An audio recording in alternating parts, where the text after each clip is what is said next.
So it seems as though I owe you an explanation.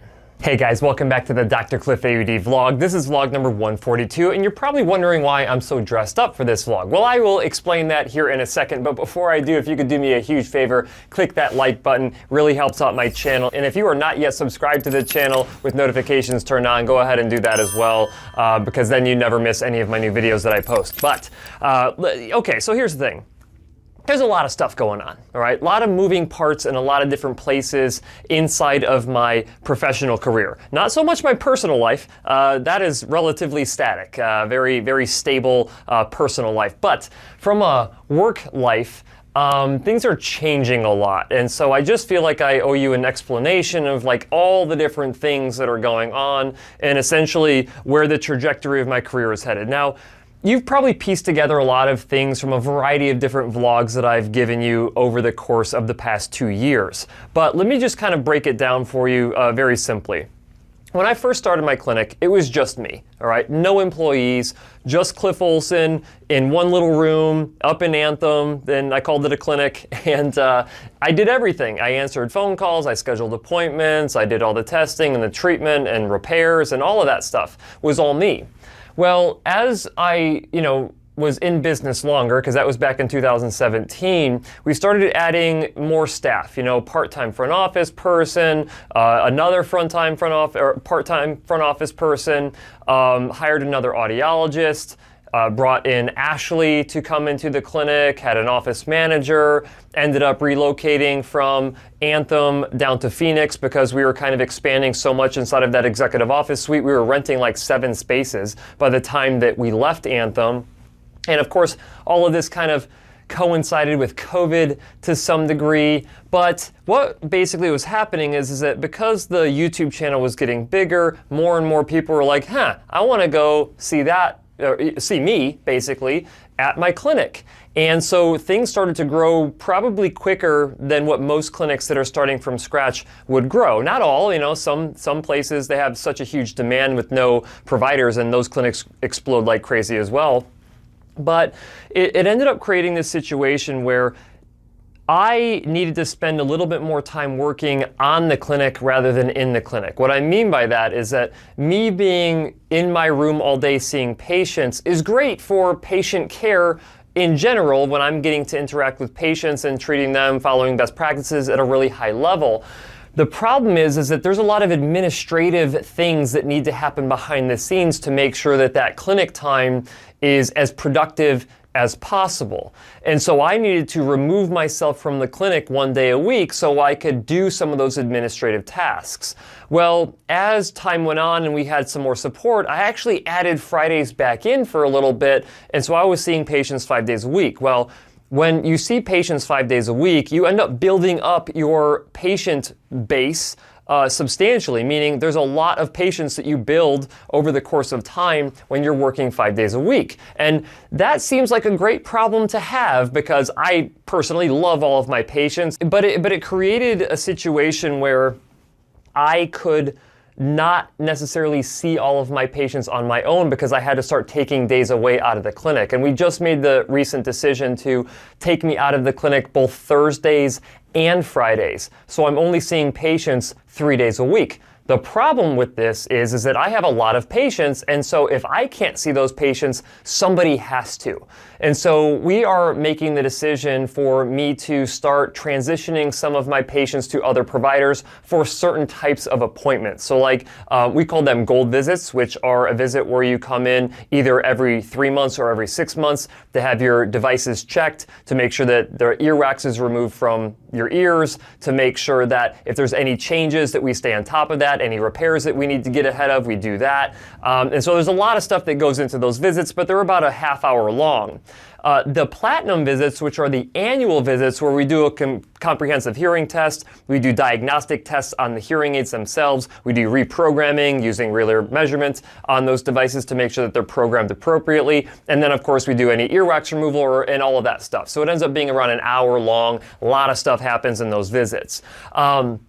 And then I see new patients, which takes 2 hours for every new patient consult, so I can make sure that I understand everything that I need to understand about them so I can recommend the proper treatment. And then we have our fitting sequence, which is 4 visits, so we can dial in the hearing aid programming and making sure that all of our patients understand how to use their technology. So there's a lot of different types of appointments, but what's going to happen here is that my time gets so compressed that I would not be able to see any new patients to make sure that they get started the right way in terms of treatment. And the only thing that I can think to do, and I've had a lot of discussions about this with Ashley, is that I'm going to have to stop seeing gold appointments. So these are the intermediary appointments where there aren't necessarily anything wrong going on, but it's just a checkpoint to make sure that if we can pre-identify something and get it taken care of beforehand, or solve a problem that they're having that they were putting off until that visit, those are visits that could technically be done by an assistant, an extern, or another audiologist who has time to help me out. And then I would still be involved with the patient care for the annual visits, so the visits that we do a lot of stuff, as well as doing the initial consultations and initial fittings for patients with their hearing aids. And so why am I bringing it up now? Well, I'm actually dressed up for a reason. I ended up going to do a big video shoot for another project that I'm working on. So both today and tomorrow on Sunday when you're watching this, I'm going to be doing a really big video shoot.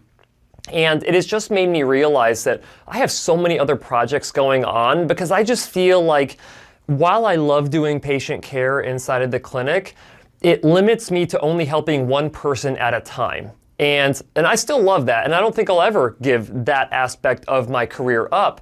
I still want to see my patients, consistently, just not 4 or 5 days a week. And by removing me from the clinic, it gives me time to do these other projects where I can impact a variety of different individuals, not just here locally in Phoenix, but worldwide, really. And I'm getting all of these projects going, and there's just less time for me to work inside of the clinic. The good news is that we have some fantastic audiologists that have been working with me for over a year at this point for one of them, and then several months for the other one.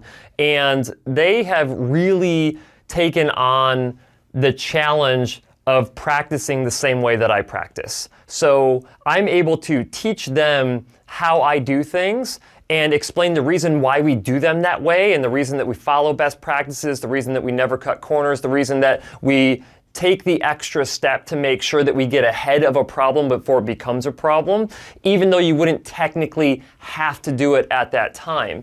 But I just feel like that's the best way for us to serve patients. And so they've adopted all of that in their patient care strategy. So I do not feel like the quality of care is going to suffer by me not being able to participate in every single appointment for all of my patients. I feel like I can provide them with massive value, and the knowledge that I have built over the years, they will still get the benefit of all of that knowledge, but not 100% of the care will come from me. It'll come from other individuals inside of my clinic. I'm actually looking for another clinic location as well, because while we have capacity, like we have room for new patients inside of the clinic, I can see a potential issue here in another year to year and a half, where if we don't expand our location to some degree, that we're just not going to have time to physically see all of the patients that we have and that we're growing, because we're growing so fast. And I want to make sure that we kind of get ahead of that and identify another location, either lease it or purchase it,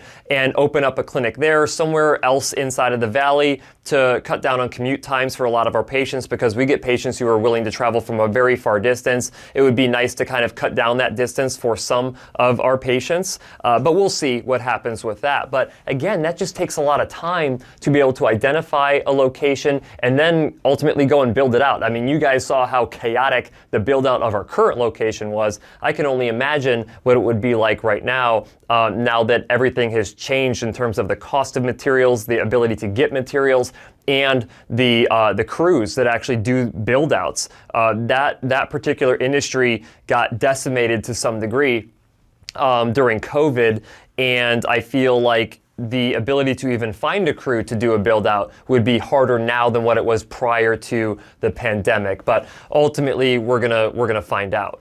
So really here, with all of these different projects that I have going on, it just makes sense to pull me out of the clinic a little bit more. Not completely. And again, I don't think that I would ever want to remove myself completely from the clinic. I'm not saying that it wouldn't happen at some point, but I am probably much more valuable to individuals if I take the things that I know and how I do them and train other individuals to do it exactly the same way that I would do it. And not saying that I'm perfect, but the approach that we have taken has led us to an extremely high treatment success rate, and I don't want to give that up. And I'm not willing to reduce the quality of care or reduce the frequency of care for a patient. So, one approach that you could take is like, well, just tell those patients not to come in until they have an issue. I'm not comfortable doing that because I am much more of a proactive individual than a reactive individual. So I don't find it to be acceptable that the only time you go see your hearing care professional is when you think you have a problem. Because what we've identified is that you're oftentimes having an issue and you don't even realize it till you go in and they're like, yeah, you're having an issue. We need to get this fixed. They get it fixed and then you're like, oh yeah, like I do hear way better now. So I'm not willing to take that approach. So the only way that I can feel like this is going to work is if I train other individuals to do things the way that I do them, so we can maintain a really high quality of care and not reduce the amount of times that we actually see our patients. So that is everything that's going on right now. Of course, you know that I'm doing a bunch of video content all of the time. We're getting more sponsors for the channel, which helps me create more videos. And we have some of our other providers creating videos right now. You're gonna start seeing those videos coming up here really soon. So that is really what I wanted to get off of my chest. I mean, I know I talked about this to some capacity several months ago, saying about how, at some point I'm gonna have to reduce the amount of days in the clinic that I'm in the clinic, and we've officially reached that point. So starting on Monday, this will be my first 3-day week of being in the clinic. Monday, Tuesday, Wednesday, I'm not coming into the clinic any of the other days. It's gonna be time for me to work on these other projects, create more videos, and all of that. The real question will become is, am I gonna be able to take my Sundays and not do as much work on Sunday? There's only so much time, and I feel like I'm gonna have to try to take a little bit more time for family on Sundays than what I'm doing right now, but I don't think I'd be able to completely stop working on Sunday with content creation. But we'll see, and of course I'll let you guys know, because obviously you guys are kind of like my therapist. I just come into this room, I shut the door, I hit record and I start talking, and you guys basically have to be a silent therapist and just let me work through my issues on my own. So, but if you want to help me out, if you have any suggestions or concerns about any of this, make sure that you leave it in the comment section below. I do like to review a lot of the comments that I get on my vlog, because they are things that really help me mentally work through a lot of the challenges and issues that I'm going through. Not saying that this is an issue. It's definitely a challenge though, because it's something different. So if you guys have comments, suggestions, again, leave them in the description below. If you like this video, hit that like button as well. And as always, guys, I'll see you next week.